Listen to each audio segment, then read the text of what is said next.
Hello everyone, SD chemistry में आपका स्वागत है। आज हम सॉलिड स्टेट के अंतर्गत दूसरा टॉपिक लेकर आए हैं, आपको दूसरा पार्ट सॉलिड स्टेट का, जो कि बहुत ज़्यादा महत्वपूर्ण है।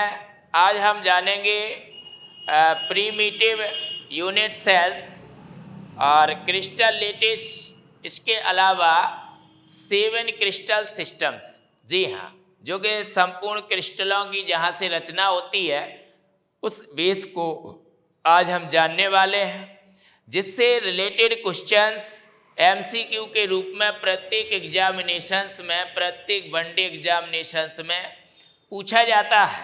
और आपके एग्जाम्स में, बोर्ड एग्जाम्स में भी जहाँ से एमसीक्यू क्वेश्चंस आता है। तो आज की क्लास बहुत ही शानदार, बहुत ही अधिक मोस्ट होने वाली है, इसलिए इस वीडियो को अंत तक अवश्य देखें। और अगर वीडियो आपको पसंद आता है तो इसे लाइक करें, शेयर करें और कमेंट करके ज़रूर बताएं कि आपको ये क्लास कैसी लगी। साथ ही अगर आप हमारे यूट्यूब चैनल पर नए हैं तो चैनल को सब्सक्राइब करके बेल आइकन को प्रेस कर लीजिए, जिससे कि आप तक यूँ ही हमारे लगातार वीडियो कंटेंट पहुँचते रहें। तो चलिए हम स्टार्ट करते हैं आज की क्लास, जिसमें हमने पिछली क्लास में हमने आपको बताया था क्रिस्टल लेटिस के बारे में। जी हाँ, क्रिस्टल लेटिस यानी कि क्रिस्टल जालक को बताया था। अब ये क्रिस्टल जालक जो हमने आपको बताए थे, ये 2 प्रकार के बताए थे, 2D और 3D। ठीक है, तो 2D बताया था और 3D बताया था। अब इसमें जो आपके जालक होते हैं, इनका जो छोटा सा पार्ट होता है जिसे आप यूनिट सेल कहते हैं। जी, यूनिट सेल, यूनिट सेल यानी कि इकाई सेल या इकाई कोशिका, या उसको आप एकक कोशिका कहते हैं। इसकी डेफिनेशन आपको बताई गई थी कि क्रिस्टल जालक का वह छोटे से छोटा भाग, लघु भाग, जो रिपीट होता है और जिसके रिपीट होने से संपूर्ण जालक की रचना होती है, उसे हम यूनिट सेल कहते हैं। इकाई कोशिका या एकक कोशिका या इकाई सेल कहते हैं। और वो क्या करते हैं, आपके 2D जालक भी बना सकते हैं, 3D जालक भी बना सकते हैं। 2D जालक जिनमें 2 ही दिशाएं होती हैं, एक्स और वाई, 2 डायमेंशनल क्रिस्टल लेटिस। और 3D का मतलब जिनमें तीनों दिशाएं होती हैं, 3 अक्ष होते हैं, एक्स वाई जेड, मतलब 3D यूनिट सेल ना, 3D यूनिट सेल में 2 प्रकार के पैरामीटर्स होते हैं। पहला पैरामीटर्स आपका अक्षीय दूरियां। जी हाँ, अक्षीय दूरियां होती हैं जो उसकी यानी कि आकार और आकृति को निर्धारित करती हैं।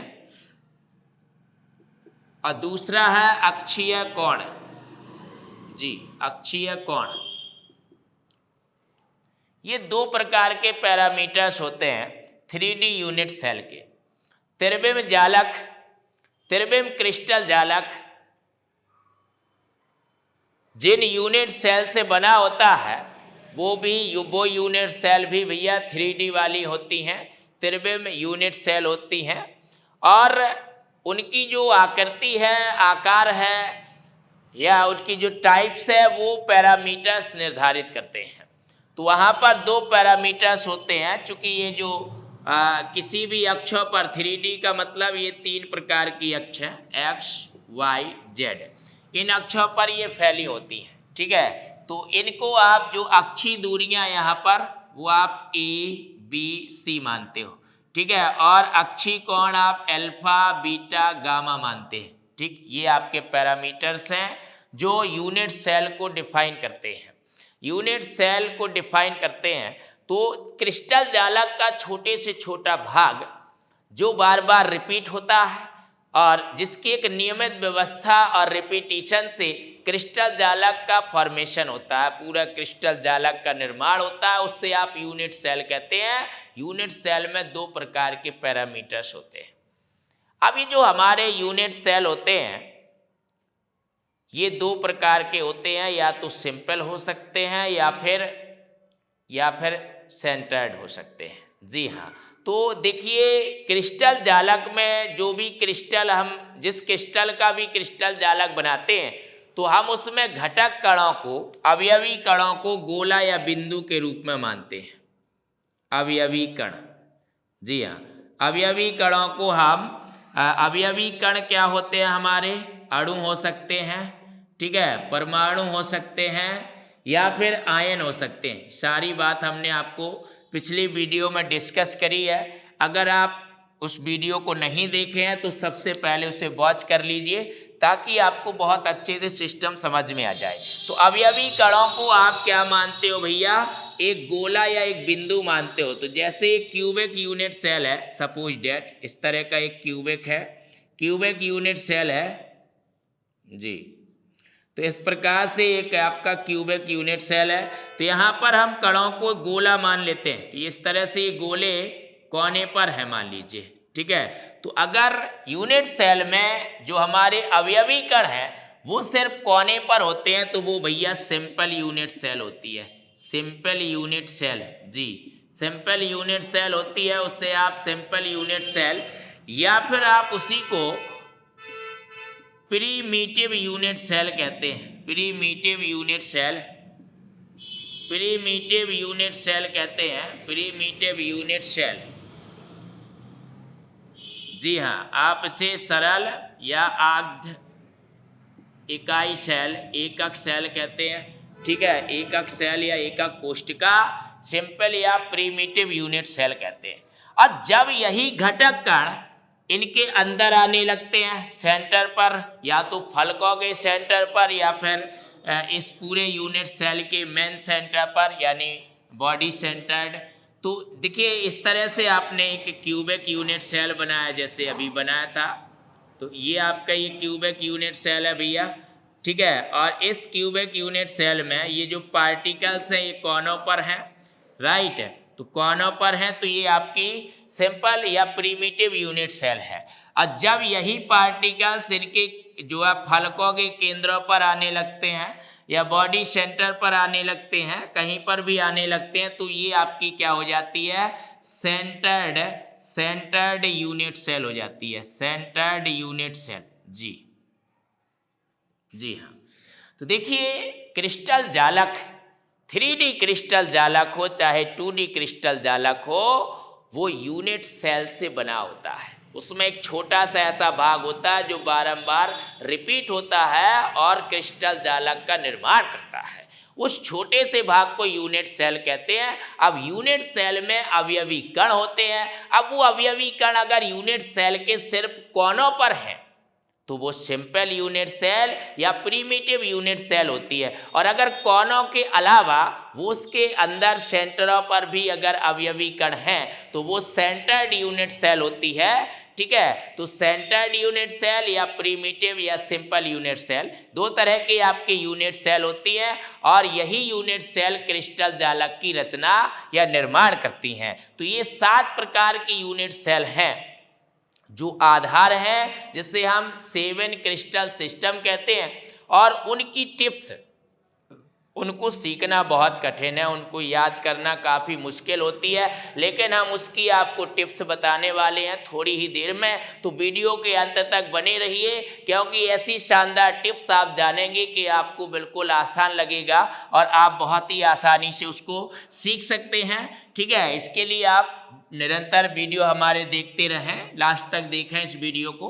तो चलिए हम सबसे पहले सेंटर्ड और प्रीमिटिव यूनिट सेल पर पूरा डिस्कस कर लेते हैं कि सेंटर्ड और प्रीमिटिव्स में क्या होता है और प्रत्येक घटक कण का कितना कंट्रीब्यूशन होता है, कितना योगदान होता है, उस पर हम बात करते हैं।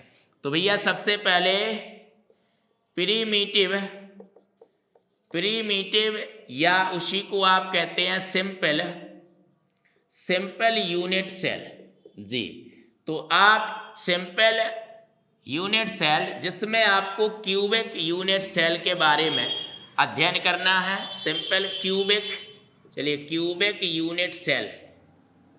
वैसे 7 प्रकार की यूनिट सेल्स होती हैं लेकिन आपके कोर्स में केवल क्यूबिक यूनिट सेल है, घनीय इकाई कोशिका, वो भी प्रीमिटिव या सिंपल, जैसा कि अभी हमने बनाई थी आपको। इस तरीके से एक आप जो है क्यूब बनाते हैं, घन बनाते हैं, और जब उस घन के कोनों पर केवल अवयवी कण होते हैं तो वो आपकी केवल घन के कोनों पर अवयवी कण हैं, राइट।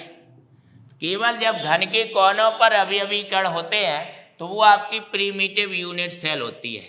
यहाँ पर सिर्फ ये आपकी जो सेल है ये प्रीमिटिव यूनिट सेल है, प्रीमिटिव, या इसी को सिंपल क्यूबिक यूनिट सेल कहते हैं।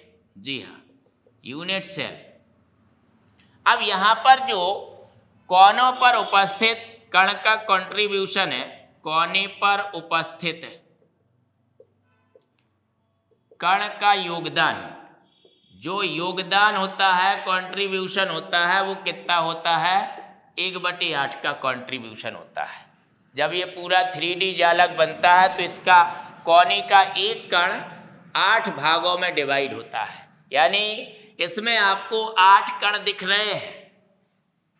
8 कोने हैं, 1 2 3 4 5 6 7 8, 8 कोने हैं, मतलब 8 कण दिख रहे हैं। लेकिन ये 8 कण इसके नहीं है। जब अगला यूनिट सेल इससे जुड़ेगा, चारों ओर से जब 3D में अगले यूनिट सेल जुड़ेंगे तो यही कण उनके भी माने जाएंगे। इस प्रकार से कोने पर जो कण होता है उसका जो कंट्रीब्यूशन होता है, योगदान होता है, वो 1/8 का होता है। इस बात को ध्यान रखें, तो है ना। तो ये आपकी सिंपल यूनिट सेल कहलाती है, SC, है ना, सिंपल क्यूबिक। तो SC यूनिट सेल में कणों की संख्या, कणों का मतलब कण, परमाणु, अणु, आयन, ठीक है, कोई भी हो, परमाणु हो, अणु हो या आयन हो, ठीक। परमाणु, अणु या आयन कणों की संख्या बराबर कितनी हो जाएगी भैया? 8 है, और कंट्रीब्यूशन कितना? 1/8 का है, तो भैया 1 हो जाएगी, राइट। तो SC यूनिट सेल के लिए कणों की जो संख्या होती है, SC यूनिट सेल के लिए ध्यान रखना है आपको, Z का वैल्यू, Z कहते हैं, आप इसे Z से रिप्रेजेंट करते हैं, वो 1 होता है। यह प्रीमिटिव या सिंपल क्यूबिक यूनिट सेल सरल घनीय एकक कोष्ठिका। तो सरल घनी एकक कोष्ठिका में घन के प्रत्येक कोने पर एक एक कण होता है, एक एक परमाणु होता है, ठीक है, एक एक अवयवी कण होता है जिससे आपने गोले से रिप्रेजेंट किया है। और कोने पर जो कण होता है ना, उसका कंट्रीब्यूशन 1/8 का होता है। ये बात बहुत दिमाग में रखना, आपको ध्यान रखना बहुत अच्छे से। इसलिए 8 कण दिख रहे हैं, तो 8 कण का जो टोटल कंट्रीब्यूशन होगा वो 8 गुणा 1/8 यानी कि 1 होगा। तो Z का वैल्यू SC यूनिट सेल के लिए 1 होता है, राइट। इसके बाद भैया आती हैं आपकी सेंटर्ड, जी हाँ, centred cubic unit cell. Centred cubic unit cell यानी कि केंद्रित घनीय इकाई कोशिका। हिंदी में आप इसे केंद्रित कह सकते हैं। सेंटर्ड का मतलब केंद्रित, केंद्रित घनीय एकक सेल या एकक कोशिका, राइट। तो केंद्रित घनी एकक कोशिका। अब यहाँ पर कोनों के साथ साथ ना आपके फलकों के केंद्रों पर या फिर पूरे यूनिट सेल के केंद्र पर, है ना, भी आपके पार्टिकल्स हो सकते हैं। तो इन दिस केस आपकी जो टाइप्स हैं वो 3 प्रकार के टाइप्स हो जाएंगे, है ना। तो सबसे पहले आप इसमें बात करेंगे body centred cubic unit cell के बारे में, ठीक है। Body centred cubic unit cell के बारे में बात करेंगे। Body centred cubic unit cell, ठीक है, इसे आप कहते हैं BCC, ठीक है। हिंदी में आप कहते हो भैया काय केंद्रित एकक सेल, काय केंद्रित एकक कोशिका या एकक सेल। अब यहाँ पर क्या होता है भैया, यहाँ पर जो पार्टिकल्स होते हैं वो कोने पर तो होते ही हैं, ठीक है। कोने के साथ साथ एक पार्टिकल सेंटर में भी होता है, केंद्र में होता है, जी हाँ। ये कैसे क्यूबिक बनाइएगा, और क्यूबिक के इस तरह के प्रत्येक कोने पर एक एक पार्टिकल्स है, राइट। और कोने के साथ साथ एक पार्टिकल्स इसके सेंटर पर भी होता है, जिसका कंट्रीब्यूशन पूरा होता है 100%, पूरा एक कंट्रीब्यूशन माना जाता है, ठीक है। तो यहाँ पर कोनों पर जो पार्टिकल्स हैं बीसीसी के लिए,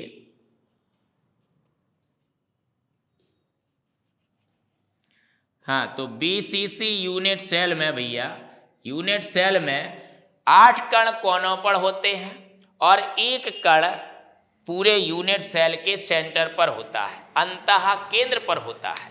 तो ऐसी यूनिट सेल जिसमें कोनों के साथ साथ अंतः केंद्र पर भी एक कण उपस्थित होता है, body centred unit cell BCC unit cell कहलाती है।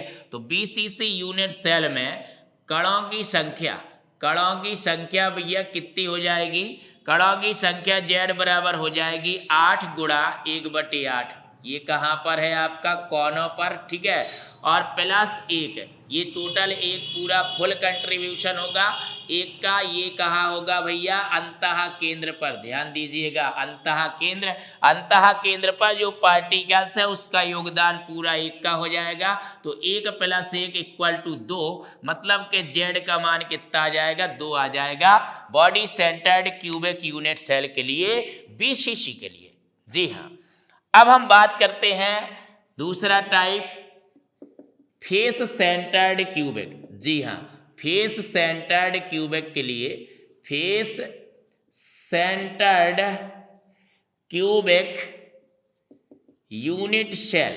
जी हाँ, face centred cubic unit cell मतलब एफसीसी, एफसीसी कहते हैं आप इसे। एफसीसी हिंदी में आप कहेंगे फलक केंद्रित घनीय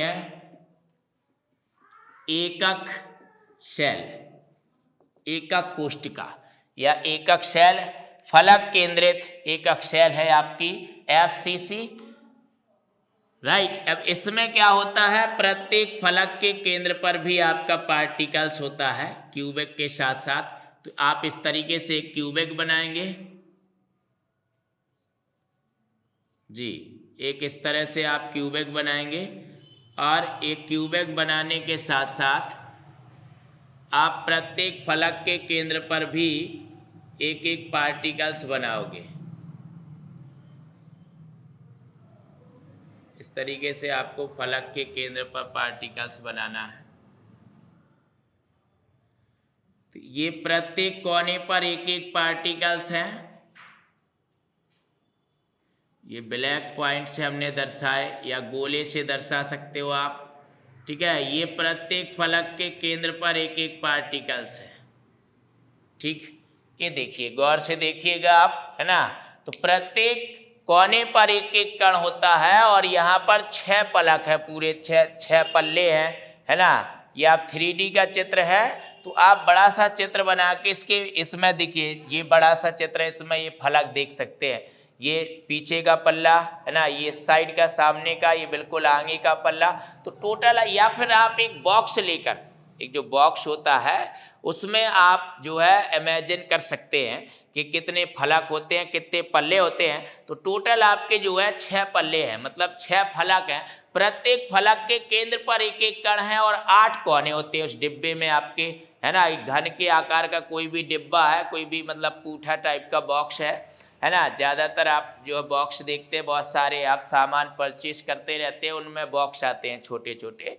तो बॉक्सेस में जो 8 कॉर्नर हैं, कोने पर एक एक पार्टिकल्स है और उसके 6 आपके पल्ले होते हैं, है ना, चारों साइड और ऊपर नीचे। तो उन पल्लों के सेंटर पर एक एक पार्टिकल्स है। तो इस तरह का हमने जो है चित्र बनाया। तो यहाँ पर ये एफसीसी पैकिंग है, मतलब ऐसी यूनिट सेल जिसमें अवयवी कण यूनिट सेल के कोनों के साथ साथ प्रत्येक फलक के केंद्र पर भी होते हैं, उसे face centred cubic unit cell या फलक केंद्रित घनी इकाई सेल कहते हैं। तो यहाँ पर जो एफसीसी के लिए आपका Z का वैल्यू हो जाएगा, एफसीसी के लिए, जी, एफसीसी के लिए कणों या एफसीसी यूनिट सेल में यूनिट सेल में कणों या परमाणुओं की संख्या, कणों की संख्या भैया कितनी आएगी या परमाणुओं की संख्या कितनी आएगी, 8 गुणा 1/8। ये आपका कहाँ पर, कोनों पर। तो कोने पर जो पार्टिकल्स है उसका कंट्रीब्यूशन 1/8 का होता है। और 6 यहाँ पर फलक पर है, तो भैया 6 गुणा 1/2, 1/2 ये कहाँ पर, फलक केंद्र पर। फलक केंद्र पर जो कण होता है ना उसका कंट्रीब्यूशन 1/2 होता है। अब 1/2 क्यों होता है, क्योंकि जैसे ये फलक है फिर अगला यूनिट सेल आएगा तो उसका जो फलक होगा वो एक फलक उभयनिष्ठ हो जाता है। जी हाँ, एक फलक आपका कैसा हो जाता है, उभयनिष्ठ हो जाता है, कॉमन हो जाता है। इस तरीके से एक फलक आपका कॉमन हो जाता है, तो मतलब एक फलक 2 यूनिट सेल में काम कर जाता है। जी, तो एक फलक आपका उभयनिष्ठ हो जाता है, कॉमन हो जाता है, 2 यूनिट सेल में कार्य कर जाता है। जैसे आपके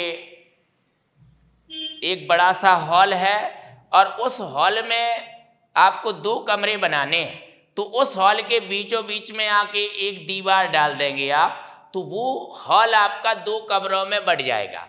अब जो वो बीच में एक दीवार डाली है ना, आपने 2 दीवारें तो नहीं डाली ना, एक ही दीवार बीच में डाली, तो वो बीच में जो दीवार डाली है वो दोनों कमरों की मानी जाएगी। आधी दीवार उस कमरे की मानी जाएगी, आधी दूसरे कमरे की मानी जाएगी। मतलब उस दीवार का जो प्रत्येक कमरे के लिए कंट्रीब्यूशन है वो 1/2 है। सेम चीज है ना। तो जब आप बॉक्सों को गढ़ते हैं, बॉक्सों को मिलाते हैं, तो जो उनका एक एक फलक है ना वो कॉमन हो जाता है। इसलिए फलक के केंद्र पर जो पार्टिकल्स होता है उसका कंट्रीब्यूशन 1/2 होता है। कोने पर जो पार्टिकल्स होता है उसका कंट्रीब्यूशन 1/8 होता है। फलक केंद्र पर जो पार्टिकल्स है उसका कंट्रीब्यूशन 1/2 होता है। और बॉडी के सेंटर पर जो पूरे अंतः केंद्र पर पार्टिकल्स है उसका पूरा कॉन्फिडेशन मतलब पूरा कंट्रीब्यूशन 1 होता, पूरा फुल है ना। तो उसको हमने फुल काउंट कर लिया था, तो Z का मान 2 आया था। SC यूनिट सेल के लिए Z बराबर 1, यानी कणों की संख्या, परमाणु या अणुओं की संख्या। और BCC के लिए Z बराबर 2 आया, और FCC के लिए कितना आ जाएगा भैया, 4 आ जाएगा। यहाँ पर कैलकुलेट करेंगे 1 + 2 3 6, तो 3 = 4 आ जाएगा। तो यहाँ पर आपका जो Z का मान आया वो कितना आया है, 4 आया है। तो अब आपको ध्यान रखना है SC के लिए Z बराबर 1 होता है। जी हाँ, BCC के लिए Z बराबर 2 होता है, और FCC के लिए भैया Z बराबर 4 होता है। 1 2 4, राइट। अब इसके बाद आपका तीसरा टाइप आता है, तीसरा है इंड सेंटर्ड क्यूबिक। जी हाँ, तीसरा टाइप आता है end centred cubic unit cell. जी हाँ, unit cell, end centred cubic unit cell, यानी कि अंत केंद्रित घनीय यूनिट सेल, घनीय एकक सेल। हिंदी में आप इसे कहते हैं अंत केंद्रित घनीय एकक cell, end centred cubic unit cell. अब इसमें क्या होता है भैया, इसमें घन के कोनों पर तो पार्टिकल्स होते ही हैं, प्रत्येक जो है आपने घन बनाया, राइट। अब उस घन के कोनों पर तो पार्टिकल्स होते ही हैं, साथ ही साथ 2 आमने सामने के फलकों पर भी पार्टिकल्स होते हैं। जी हाँ, तो इस तरह से आपने जो है फिर से आपने क्यूब बनाया, घन बनाया, ठीक है। तो इसके कोने पर पार्टिकल्स होते हैं, राइट। और कोनों के साथ साथ इसके जो आमने सामने के 2 फलक है उनके केंद्रों पर भी पार्टिकल्स होते हैं। 2 फलकों के आमने सामने के 2 फलकों के केंद्रों पर भी पार्टिकल्स होते हैं। ये है end centred cubic unit cell. ऐसा यूनिट सेल, ऐसी इकाई कोशिका जिसके कोनों पर, प्रत्येक कोनों पर कण उपस्थित होता है, और कोणों के साथ साथ कोनों के साथ साथ, कोनों पर कण उपस्थित होता है और कोनों के साथ साथ दो फलकों पर, दो आमने सामने के फलकों के केंद्रों पर भी एक एक कण उपस्थित होता है, तो उसको आप index centred cubic unit cell कहते हैं जी। तो यहाँ पर आप निकालेंगे तो भी आपका कोनों पर जो कंट्रीब्यूशन आएगा वो 8 गुणा 1/8, तो 1 आ जाएगा। और फलक पर कितने पार्टिकल्स है, 2 हैं, और फलक पर कंट्रीब्यूशन 1/2 होता है, तो 1 आएगा। ठीक है, तो इस टाइप के लिए जेड का मान कितना होगा, 2 होगा। इंडेक्स सेंटर्ड के लिए भी जेड का मान, कणों की संख्या कितनी मानी जाएगी, 2 मानी जाएगी, राइट। तो ये चीज है। इस तरह से आपकी अगर घटक कण मतलब अणु, परमाणु या आयन जिनसे जालक बना है। देखिए, जालक घटक कणों से बना होता है। हमने आपको ठोसों के टाइप्स बताए थे, घटक कण के बारे में भी बताया था, क्रिस्टल जालक की डेफिनेशन भी बताई थी पिछले लेक्चर में। तो जो हमारा क्रिस्टल जालक है वो 3D का हो सकता है, 2D का हो सकता है, जो भी है वो छोटी छोटी यूनिट सेल से बना होता है। यूनिट सेल बार बार रिपीट होते हैं और जालक की रचना करते हैं। अब जो यूनिट सेल होते हैं वो क्यूबिक हो सकते हैं, किसी भी टाइप के हो सकते हैं, लेकिन हमारी कोर्स में क्यूबिक यूनिट सेल का अध्ययन है। तो अब क्यूबिक यूनिट सेल में भी टाइप होवे है। अब वो टाइप क्या होवे कि देखिए, अगर पार्टिकल्स केवल कोनों पर हैं तो वो प्रिमिटिव या सिंपल यूनिट सेल है, और अगर कोनों पर नहीं है, अंदर है, सेंटर पर है, या फिर फलकों के सेंटर पर है, तो आप उसे सेंटर्ड क्यूबिक यूनिट सेल कहें। तो बॉडी सेंटर्ड, ठीक है, और फेस सेंटर्ड और इंड सेंटर्ड, ये हमने आपको अच्छे से समझाया। ठीक है, इतना आपको ध्यान रखना है बहुत ही अच्छे से। अब हम 7 क्रिस्टल सिस्टम पर चलते हैं। तो इस तरह के हमने एक यूनिट सेल को जाना, इसी तरह की 7 यूनिट सेल होती हैं, 7 सिस्टम होता है, 7 क्रिस्टल सिस्टम। मतलब जिस प्रकार से आप जानते हैं फिजिक्स में कि 7 मूल राशियां आपने पढ़ी हैं, लंबाई है, ठीक है, लंबाई या दूरी कहते हो आप, द्रव्यमान, दूरी, समय, विद्युत धारा, ज्योति तीव्रता। इस तरीके से आपने फिजिक्स में 7 मूल राशियां पढ़ी हैं, और 7 मूल राशियों से आप फिजिक्स की सभी राशियों को ड्राइव कर लेते हो, है ना। तो सभी राशियां व्युत्पन्न राशियां कहलाती हैं, केवल 7 मूल राशियों को छोड़कर। इसी प्रकार 7 प्रकार के यूनिट सेल हैं, और इन 7 प्रकार के यूनिट सेलों से संपूर्ण जितने भी आपके क्रिस्टलाइन सॉलिड हैं, संपूर्ण सभी प्रकार के क्रिस्टलों की रचना होती है। तो जो बेस है, ये आधार है, वो है 7 क्रिस्टल सिस्टम। तो क्रिस्टलों का जो सिस्टम होता है वो 7 यूनिट सेल पर आधारित होता है, 7 प्रकार के यूनिट सेल पर आधारित होता है। उन 7 प्रकार के यूनिट सेल से हम 14 प्रकार के क्रिस्टल बना सकते हैं, और ये 14 प्रकार के क्रिस्टलों का सर्वप्रथम डिस्क्रिप्शन वैज्ञानिक फ्रांसीसी मैथमेटिशियन साइंटिस्ट ब्राब्रेस ने दिए हैं, इसलिए उनको ब्राब्रेस लैटिस के नाम से जानते हैं, ब्राब्रेस लैटिस। ठीक है, अभी हम इनकी चर्चा करेंगे। ब्राब्रेस जालक, ब्राब्रेस जालक 14 बनाए इन्होंने, फ्रांसीसी गणितज्ञ थे ये, और इन्होंने 7 यूनिट जालकों से, 7 प्रकार के यूनिट सेल से 14 प्रकार के जालक बनाए हैं। 7 क्रिस्टल सिस्टम भैया, 7 क्रिस्टल सिस्टम, जी हाँ। तो क्रिस्टलों का 7 प्रकार का सिस्टम होता है, 7 प्रकार के यूनिट सेल होते हैं, और उन 7 प्रकार के यूनिट सेलों से 14 प्रकार के ब्राब्रेस जालक बनते हैं। अब कौन सी यूनिट सेल से कितने ब्राब्रेस जालक बनाए जा सकते हैं, और 7 प्रकार की ये यूनिट सेल्स क्या हैं, इनके जो यूनिट सेल्स होते हैं, इनके 2 प्रकार के अभी हमने आपको पैरामीटर्स बताए थे, है ना। पैरामीटर्स 2 प्रकार के बताए थे हमने यहाँ पर आपको, कौन कौन, अक्षीय दूरियां, ठीक है, अक्षीय दूरियां या लंबाइयां जिन्हें आप कोर लंबाई कहते हैं, और दूसरा बताया था भैया अक्षीय कोण।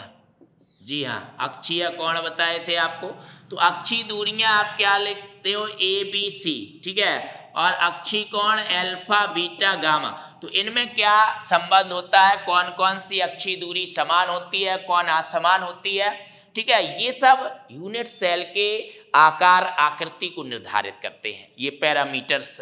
कौन, अक्षीय दूरियां या कोर लंबाइयां और अक्षीय कोण एंगल और दूरियां, ठीक है, लंबाई, कोर लंबाई, भुजा की लंबाई जिसे कहते हैं, ये आपके यूनिट सेल के आकार आकृति को निर्धारित करेंगी। और ये 7 प्रकार के यूनिट सेल होते हैं, इसके अलावा कोई यूनिट सेल नहीं होती है। इनसे आप 14 प्रकार के बरब्रैस जालकों का अध्ययन कर सकते हैं, ठीक है। तो यही चीज कॉम्पिटिटिव एग्जाम्स में पूछी जाती है, इसी कंडीशन से आपका ज्यादातर एमसीक्यू क्वेश्चंस आता है। तो हम इसी की शानदार टिप्स आपको बताने वाले हैं, ठीक है। तो आप इस टिप्स को, अगर आपको भैया ये वीडियो बहुत ही अच्छा लगता है, ये टिप्स आपको शानदार लगती है, पसंद आती है, तो इस वीडियो को ज़्यादा से ज़्यादा शेयर करना है, लाइक करना है, ठीक है। और हमारे यूट्यूब चैनल पर अगर आप नए हैं तो इसको सब्सक्राइब करना है, बेल आइकन को प्रेस कर लीजिए, जिससे इस तरह की टिप्स हैं, इस तरह का रसायन शास्त्र का ज्ञान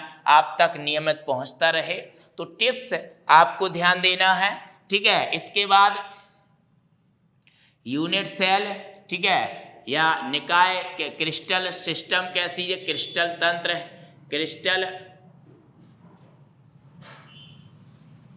क्रिस्टल सिस्टम, जी, क्रिस्टल सिस्टम, क्रिस्टल तंत्र क्या होगा, है ना। और अक्षीय दूरियां कैसी, अक्षीय दूरियां, अक्षीय कोर या दूरियां, अक्षीय कोर या कोर लंबाई, जो कोर लंबाई लिख सकते हैं आप इसे, जी हाँ, कोर लंबाई लिख सकते हैं। और अक्षीय कोण लिख सकते हो भैया, अक्षीय कोण, अक्षीय कोण, ठीक है। और इसके बाद लास्ट में आपका ब्रेवियस लेटिस, है ना, ब्रेवियस लेटिस की संख्या, number of Bravais lattice, number of Bravais lattice, यानी जालक कितने होंगे, ठीक है। तो ये आपको ध्यान देना है, ये टेबल आपको टिप्स के माध्यम से सीखनी है, और इसी टेबल से आपका जो है क्वेश्चंस आ जाता है।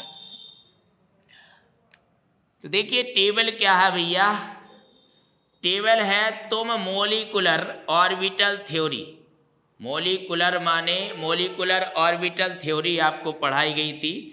ऑर्बिटल थ्योरी मतलब मौत, है ना, मॉलिक्यूलर ऑर्बिटल थ्योरी, अणु कक्षक सिद्धांत।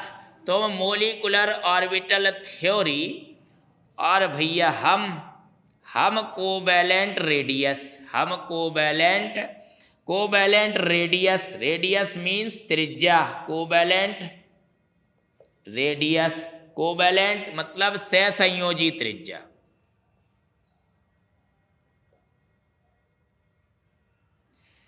तो तुम मॉलिक्यूलर ऑर्बिटल थ्योरी और हम कोवैलेंट रेडियस, ये भैया टिप्स है जी। इससे आप क्रिस्टल सिस्टमों को लिख पाएंगे, और इस क्रम में आपके लिखने से अक्षीय दूरियां आप लिख पाएंगे, और अक्षीय कोण और ब्रेवियस जालकों का सीक्वेंस भी आप आराम से सीख पाएंगे। ध्यान रखेंगे, तुम मॉलिक्यूलर ऑर्बिटल थ्योरी मतलब अणु कक्षक सिद्धांत, और हम कोवैलेंट रेडियस मतलब हम सहसंयोजी त्रिज्या, ऐसा करके ध्यान रखिए। अब तुम का मतलब भैया ट्राई क्लिनिक, 2-4 बार ना लिखेंगे आप तो बड़े आसानी से ये चीज़ आपको याद हो जाएगी, बहुत ही दिमाग पर लोड नहीं पड़ेगा। इन परीक्षाओं के दिनों में आप बहुत ही जल्दी इस टेबल को सीखने में सक्षम हो जाएंगे। तो तुम का मतलब ट्राई क्लिनिक, और मॉलिक्यूलर का मतलब मोनोक्लिनिक, है ना, मोनोक्लिनिक। देखिए इंग्लिश में ही आपको ध्यान रखना है, त्रिनताक्ष, ट्राई क्लिनिक का मतलब त्रिनताक्ष, मोनोक्लिनिक का मतलब एक नताक्ष। तो हिंदी शब्द हार्ड भी है, तो आपको इंग्लिश में ज़्यादा बेटर रहेगा, इसको आप ध्यान दे लें। सीधा सीधा ट्राइक्लिनिक, मोनोक्लिनिक। और ऑर्बिटल, ऑर्बिटल का मतलब ऑर्थोरोम्बिक, ऑर्थोरोम्बिक, जी हाँ, ऑर्बिटल मतलब ऑर्थोरोम्बिक।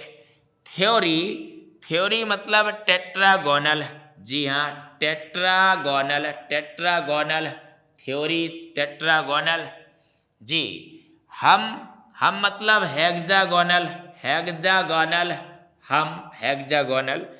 कोवेलेंट, कोवेलेंट मतलब भैया क्यूबिक, ठीक है। और रेडियस, रेडियस का मतलब है रोम्बोहेड्रल, रोम्बो, रोम्बोहेड्रल, जी हाँ, रोम्बोहेड्रल। अच्छे से ध्यान देंगे, आज एच यहाँ पर जो है, एच इनमें साइलेंट रहता है यहाँ, रोम्बो, रोम्बिक, रोम्बो, ठीक, एच साइलेंट है। स्पेलिंग पर ध्यान दें भैया।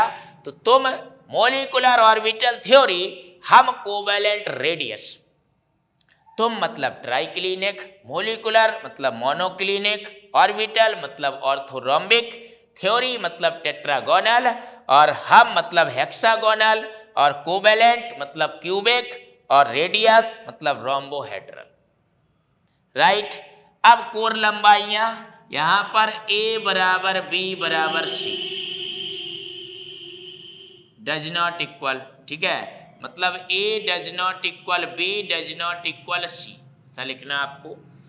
फिर आपको ए भैया does not equal B, does not equal C, और फिर भैया A does not equal B, does not equal C, तीन आपको एक जैसा लिख देना है। A does not equal B, does not equal C. इसके बाद दो, दो बचे टेट्रागोनल, हेक्सागोनल, गोनल, गोनल लगा इसमें, है ना, गोनल। तो गोनल में क्या करना है भैया, A equal B but not equal C, है ना, ऐसे A equal B but not equal सी।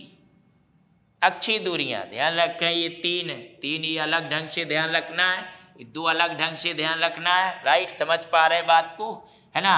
अब इसी तरह भैया अब लास्ट की बची दो, है ना, तो लास्ट की दो में आ जाएगा ए बराबर बी बराबर सी, और ये आ जाएगा ए बराबर बी बराबर सी।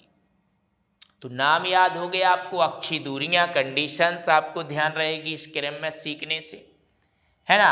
अब आते हैं अक्षीय कोण। तो अक्षीय कोण को ध्यान देने के लिए आपको एक टिप्स ध्यान देनी है, वो है भैया टॉर्क, जी हाँ, टॉर्क ध्यान देना है, टॉर्क शब्द ध्यान देना है, टॉर्क। अब इस टॉर्क का मतलब क्या है, टी का मतलब है भैया, टी का मतलब है टेट्रागोनल, जी, टेट्रागोनल टॉर्क। ओ का मतलब है भैया ऑर्थोरोम्बिक, टेट्रागोनल के साथ एक और ध्यान दे सकते हो आप, ट्राई, थोड़ा सा चलिए टेट्रागोनल पहले लिख देते हैं। तो टेट्रागोनल में भैया क्या होता है, अल्फा बराबर बीटा बराबर गामा बराबर होता है 90 अंश, जी हाँ। तो टेट्रागोनल का आपको पता चला, टेट्रागोनल में आप लिखेंगे अल्फा बराबर बीटा बराबर गामा बराबर 90 अंश। ये आपको अक्षीय कोण पता चल रहे हैं टॉर्क से, जी हाँ, टिप्स पर ध्यान दीजिए।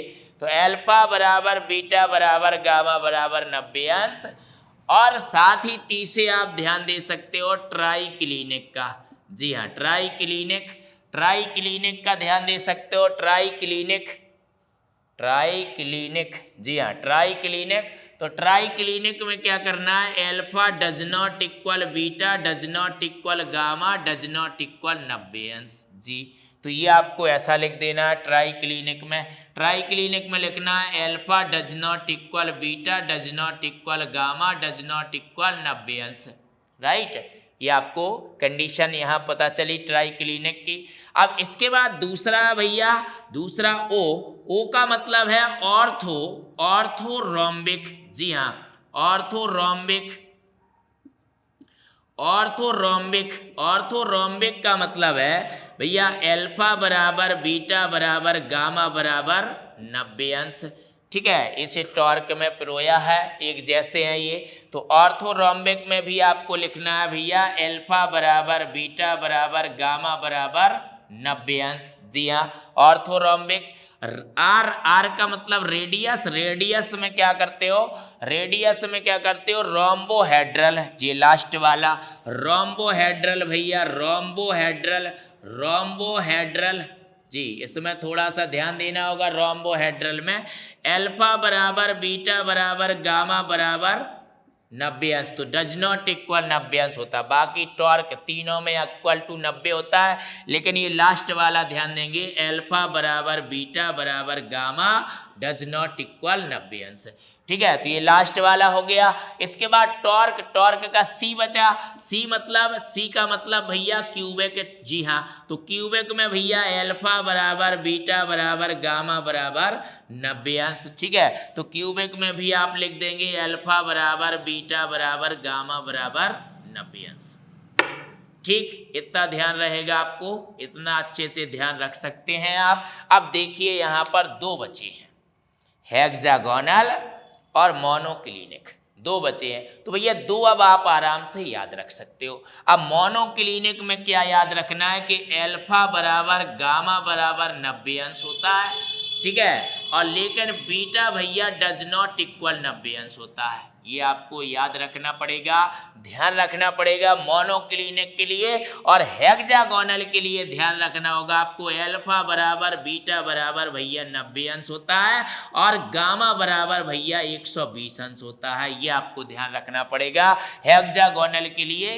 तो अल्फा बराबर बीटा बराबर 90 अंश होता है और गामा बराबर 120 अंश होता है।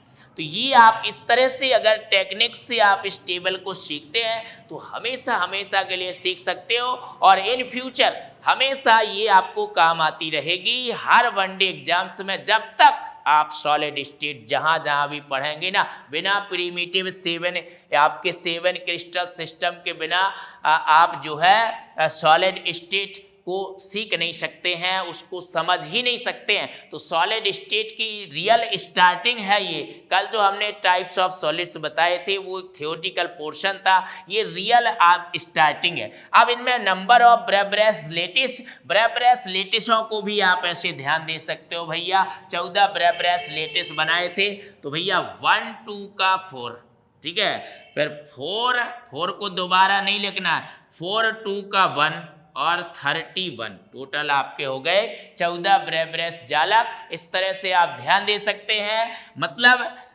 ट्राइक्लिनिक में ब्रेब्रेस जालकों की संख्या 1 होती है, मोनोक्लिनिक में 2 होती है, ऑर्थोरोम्बिक में 4 होती है, टेट्रागोनल में 2 होती है और हेक्सागोनल में 1 होती है, क्यूबिक में 3 होती है और रोम्बोहेड्रल में 1 होती है। तो इस तरह से 1 2 का 4 और 4 2 का 1 और 31। जी हाँ, तो ये 31 बाद में आपको ध्यान रखना है, राइट। तो ये है आपकी 7 क्रिस्टल सिस्टम। ये 7 प्रकार के यूनिट सेल्स हैं, प्रीमिटिव यूनिट सेल्स। और ये प्रीमिटिव यूनिट सेल्स के जरिए हम 14 प्रकार के ब्रेब्रेस जालक बना सकते हैं, 14 प्रकार के मतलब यूनिट सेल्स या जालक बना सकते हैं। और यही जालक हमारे क्रिस्टलाइन सॉलिड्स में होते हैं। तो यही आपके टाइप्स है, यही आधार है, इसको बहुत ही अच्छे से ध्यान रखिएगा। बाकी हमने आपको यूनिट सेल बताए कि प्रीमिटिव क्या होता है, सेंटर्ड क्या होता है, और उसमें आप जो है नंबर कैसे निकालते हो, परमाणुओं की संख्या या कणों की संख्या कैसे निकालते हो। जैसे मान लीजिए क्वेश्चन दिया हो कि एक कोई क्रिस्टल जालक FCC क्रिस्टलित है, FCC रूप में क्रिस्टलित है, और अगर A परमाणु A उस यूनिट सेल के कोनों पर हो और B फलक के केंद्रों पर हो तो सूत्र बताइएगा। जी हाँ, तो इस तरह से क्वेश्चन दिया जाए आपको। तो FCC में क्रिस्टलित है भैया, और कोने पर क्या है, शॉर्ट में हम लगा देते हैं क्योंकि काफ़ी लॉन्ग हो रहा वीडियो, बाकी बातें हम अगले वीडियो में डिस्कस करेंगे। तो कोनों पर भैया कौन सा परमाणु है, A है, और जी फलक पर कौन सा है, फलक पर कौन सा परमाणु है भैया, बी है। ऐसा क्वेश्चन दिया कि एक एफसीसी में क्रिस्टलेट है कोई मतलब कि कोई तत्व एफसीसी रूप में कोई यौगिक क्रिस्टलेट है और उसके कोनों पर परमाणु ए है और उस यूनिट सेल के फलक केंद्रों पर परमाणु बी है, तो उसका सूत्र क्या होगा। तो भैया कोनों पर कंट्रीब्यूशन, तो कोने पर जो ए परमाणुओं की संख्या कितनी आ जाएगी, ए परमाणुओं की संख्या बराबर कितनी आ जाएगी, 8 गुणा 1/8 बराबर 1 आ जाएगी। ठीक है, और बी कहाँ है आपके, बी आपके कहाँ पर है, बी परमाणु फलकों पर, तो बी परमाणुओं की संख्या कितनी आ जाएगी, तो बी परमाणुओं की संख्या, फलक कितने होते भैया 6, तो 6 गुणा 1/2 तो आपके 3 आ जाएंगे। तो भैया सूत्र कितना बन जाएगा, यौगिक का सूत्र बन जाएगा, यौगिक का सूत्र कितना आ जाएगा, सूत्र यूनिट सेल के आधार पर ए का 1 परमाणु और बी के 3 परमाणु, तो AB3 क्या आ जाएगा, सूत्र आ जाएगा। ठीक है, इसी तरह कहा जाए कि CaF2 एक जालक है जिसमें Ca डबल पॉजिटिव आयन, इसको मिटा देते हैं हम। ठीक है, CaF2 एक जालक है, CaF2, जी हाँ, CaF2 एक जालक है जिसमें आपके कौन कौन से आयन है, Ca डबल पॉजिटिव आयन है और F सिंगल नेगेटिव आयन्स है। अब ये जो Ca डबल पॉजिटिव आयन्स है, Ca double positive ion FCC क्रम में व्यवस्थित है, FCC क्रम में व्यवस्थित है, ये सब क्वेश्चन बोल रहा है। ठीक है, FCC क्रम में भैया व्यवस्थित है। तो कहा जाए F नेगेटिव आयनों की संख्या बताओ, तो देखिए Ca double positive ion FCC क्रम में व्यवस्थित हैं, तो Ca डबल पॉजिटिव आयनों की संख्या निकाल लीजिए आप। तो यूनिट सेल में Ca डबल पॉजिटिव आयनों की संख्या कैसे निकलेगी, FCC क्रम में व्यवस्थित है भैया, तो 8 गुणा 1/8 ये कोनों पर, जी हाँ कोनों पर होते हैं 8, और प्लस 6 फलकों पर होंगे भैया कंट्रीब्यूशन 1/2, तो 6 गुणा 1/2 ये कहाँ पर होगा आपका, जी फलक केंद्र पर या फलकों पर। ठीक है, फलकों पर आ जाएगा, तो टोटल आपका आ गया 1 + 3 = 4। ठीक है, तो Ca डबल पॉजिटिव आयनों की संख्या यूनिट सेल में 4 आ गई।